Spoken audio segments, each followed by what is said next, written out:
If I had to go back to day zero and like restart with no money, this is what I would do. And I want you to pay really close attention, take notes, because you're gonna get a lot of game from here.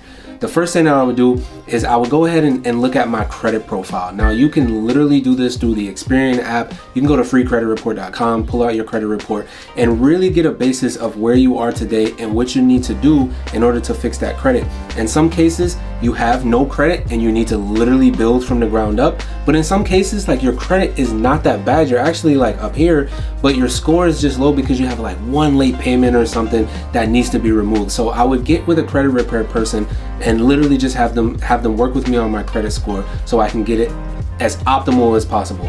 Because there's really 3 things that you need to pay attention to and focus on as a real estate investor. And a lot of people don't know this, but it's credit, business, and then investing. All right, these are the 3 building blocks. A lot of times people want to skip the first 2 and just go into investing. That's not gonna make you the best out here. So credit needs to be good.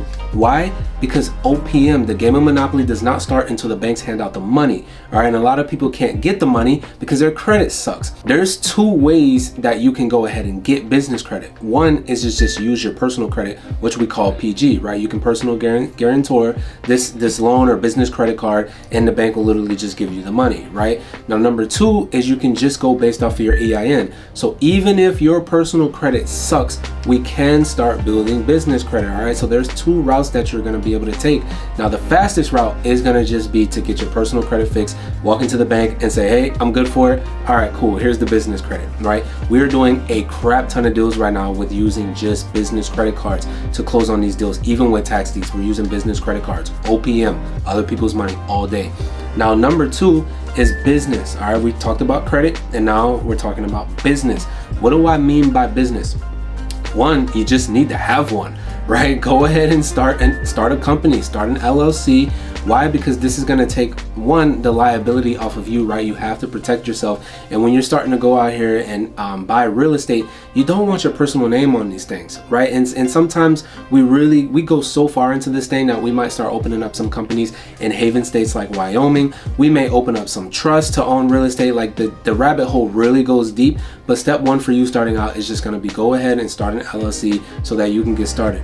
Now, when you start this LLC, it's also awesome because when you go into that bank to get funding, a lot of times they're going to give you more money. Okay, they're going to give you more money. And the cool thing is with the business is that utilization. All right, the utilization will not show up on your personal credit, won't show up on your personal credit report. So if you use your personal credit card and you go max out that card, your utilization is going to go up and your credit score is going to go down. But if you take that business credit card and you go swipe, let's say you just max it out, you're doing a rehab, you're paying a contractor, whatever, you put $20,000 out of $23,000 on your credit card, on the business credit card. Guess what? Your personal credit score is gonna stay where it's at. All right, so really awesome. And our preferred method of using funds, our preferred method of using funds. Now, once you have your credit right, you've now started this business, you have a game plan on how you're going to be buying these properties, because look, you're not going to use that same business to do everything. A business may be funding, it may be operating, or it could just be a holding company, right? You need to have a plan on which company is going to do what. It's like a game of chess. Every piece has a specific place and a specific role, not just one business doing everything. All right, that's going to make you super liable, and it's not the most appropriate method. Now, after you do the first 2, credit, business, now we're at investing. All right, we're at investing now. So if I had to start completely over, I would take care of my credit. I would go ahead and start a business. Businesses don't cost a lot of money to start, y'all. About $100 on average. Seriously, $100 on average. Once I have that business and I get that OPM, I go get this money from the bank, then I would start investing. My first investments that I'll probably make would be tax deed investing. In the US, whenever you own property, you have to pay your property taxes. Well, there's a lot of people out here that are not paying their property taxes. Get this, you don't have to kick anyone out of their homes. There are millions of vacant homes out there. People who may have just that passed and had no heirs, people that maybe just got hooked on drugs, who knows. There's so many vacant homes out there, and the economy literally needs you to get these properties so that you can fix them up and help the housing market.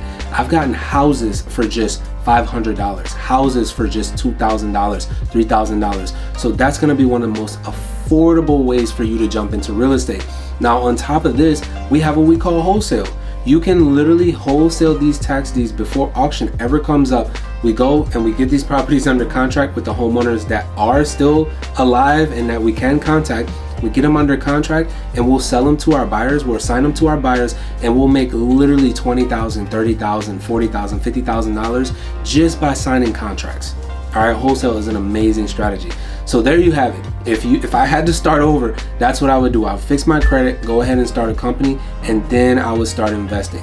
Now, I made that sound super easy. All right, y'all have been doing this for years, but I made that sound incredibly easy. And what a lot of people do is they see one person do something and they think that they can do it as well. If I watch a doctor perform heart surgery, the worst thing, the most ignorant thing I can do is think that I can go perform that same heart surgery that doctor just performed. All right, so you are going to want to get a mentor.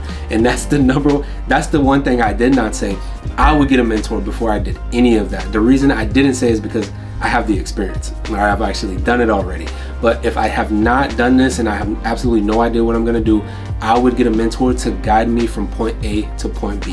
All right, I would not try to fly a plane from here to the Cayman Islands by myself. All right, I need another pilot to show me how to get there. I need a GPS to know how to get there, or we'll just all be screwed. Right, so don't do that. If you do want to get started in the real estate industry, you want to get started with tax deeds, you know, how to get your credit, what a perfect credit score looks like, or optimal credit profile, and how to start businesses and taxes. I didn't even talk about taxes. Like, you don't want to pay the most in taxes either. There's a whole bunch of reasons why you have to know the business game, and then dive into the real estate investing. If this is the life that you want to live, then go ahead and comment underneath this video. Just comment deed.